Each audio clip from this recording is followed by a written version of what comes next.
Hello guys! Hello Gemini! Welcome dito sa ating channel. Kapalaran 888, welcome guys. Alamin natin kung anong messages, vibration, energy para sa lahat ng Gemini. So this is timeless money career, financial reading. So magsisimula siya this July, or maybe tapos na siya. So, or maybe para sa future Gemini. So, tingnan natin kung anong message ang kailangan mong malaman para sa money, career, financial. Okay. Gemini, for your first two cards sa first deck mo, sinasabi ng barahan mo sa'yo dito, it's number 7 and door to value. So, maybe in 7 months, today is July 1. So, sinasabi ng barahan na ihanda mo ang sarili mo starting this July 1. Kasi, mayroong magbubukas na opportunity para sa'yo, lalo na sa usaping pera.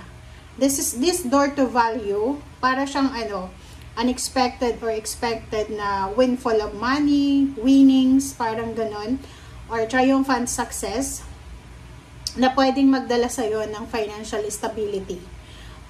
Maybe matagal mo na itong hinihintay. So, it's either salary increase, higher position, or maybe may mga pautang ka, Gemini, na possible na magbayad na sa'yo. So, yung iba din sa inyo dito, Gemini, if you're planning to migrate with your family, with your kids, kung lalaki kang Gemini, sinasabi ng baraha dito na possible siya. Or if you are looking for a job na yung trabahong ito is malaki yung kikitain mo dyan, sinasabi ng baraha na may mga possibilities and opportunities na posibleng pumasok sa'yo.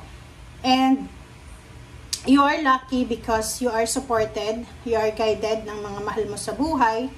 And ihanda mo ang sarili mo para dito sa celebration na to because of winnings, or yun nga, door to value, windfall of money, sudden wealth, or kung ano man tong good luck and good fortune. Okay, Gemini. Okay, tingnan natin dito sa second deck mo kung ano pa ba ang message na gustong ipahiwatig sa iyo, Gemini.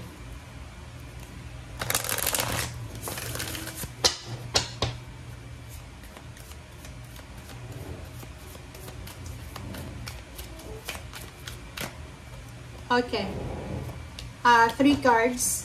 So, number 5, this is conflict and defeats, recognition, reward, and hope. So, etong 3 cards na to ay para to sa mga Gemini na, like for example, you are experiencing conflict and defeat. Like, halimbawa, yung mga Gemini na gusto niyang mag-migrate sa ibang bansa, or nagtatrabaho ka na sa ibang bansa, gusto mong kunin yung pamilya mo sa Pilipinas, dalhin din sa bansa kung nasaan ka man sa ngayon.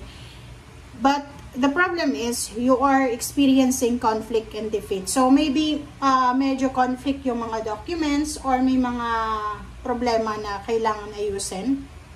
But sinasabi ng baraha dito na may pag-asa. It's number 17, it's 8, money. If you are looking for assistance, protection, help, clarity, sinasabi ng baraha dito na kumbaga may papasok sa buhay mo na pwedeng magdala ng clarity or elimination sa kung ano man na conflict or kung ano man na problema na pinagdadaanan mo. And yun nga, congratulations sa'yo in advance kasi maybe 3 months from now, so it's July, August, September, October, November, December, or kung ano man itong gagawin mo sa second half ng 2025, sinasabi sa'yo dito, Gemini, na ihanda mo yung sarili mo kasi sobrang blessings and biyaya itong darating sa'yo. So, yun nga, may recognition, rewards, awards, appreciation, or anything na celebratory ang posibleng darating sa'yo. Okay.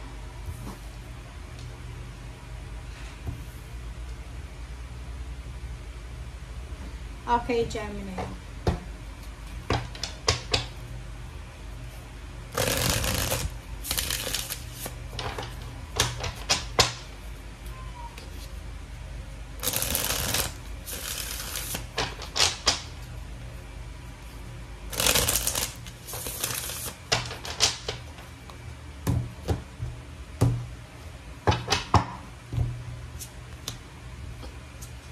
Okay. So, this is the fit, diba? Five of Cups. Sinasabi ng baraha sa'yo dito na may hinihintay ka. Or parang sinasabi ng baraha sa'yo na may balita ka na matatanggap na pwede kang manghinayang. Like for example, like halimbawa, may trabaho ka na sa ngayon or may business ka na, pero may nag-o-offer pa sa'yo na trabaho or business.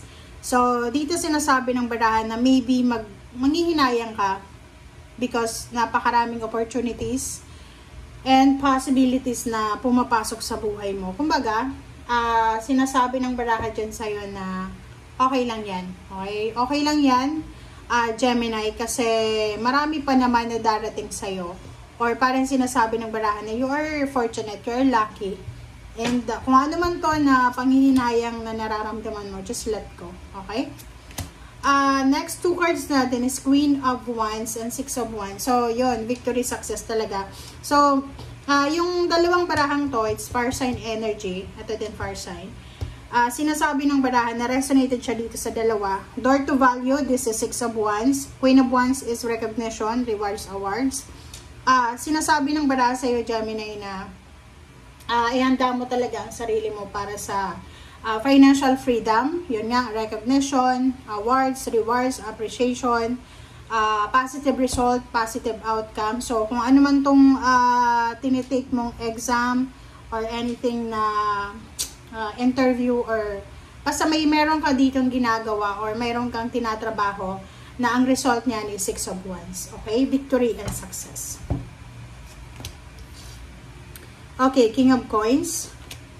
Knight of Coins. Wow. So, this one, resonated na naman siya sa door to value. So, inuulit lang. So, yung barahang nauna, inuulit lang dito na sinasabi na may good news, may new beginnings, may sudden communication na pwedeng dumating sa'yo, na pwedeng pagkakapirahan. Okay? So, sinasabi ng baraha sa'yo na kumalma ka lang. Okay? Just be calm and be at peace kasi ang universe ay gumagawa ng paraan para ibigay sa'yo kung ano yung nararapat na victory and success, lalo na sa usaping pera. And last two cards natin is King of Cups and Four of Cups. So, nakikita ko sa'yo dito, you are lucky talaga. So, kahit sa usaping relationship, usaping money, career, talagang fortunate. You are lucky and fortunate kasi mapapaligiran ka or napapaligiran ka ng mga taong suportado ka na pwedeng matulungan ka sa kung ano man na problema na kinakaharap mo. Okay? So, thank you guys for watching. Ito ay para sa lahat ng Gemini. Bye!